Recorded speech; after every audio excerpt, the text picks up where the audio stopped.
mit dem neuen Feuerwehrauto raus? Oder mit dem?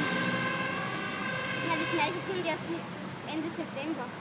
Weil das andere Rüstfahrzeug, das verkauft ist und jetzt wird es dann Ende September ein neues geben. Das ist sogar größer als das vom Rüstfahrzeug.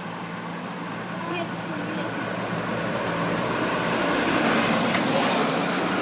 Aber ja, Das war's nicht. das war jetzt nicht. Das war, glaube ich, mit Einsatz.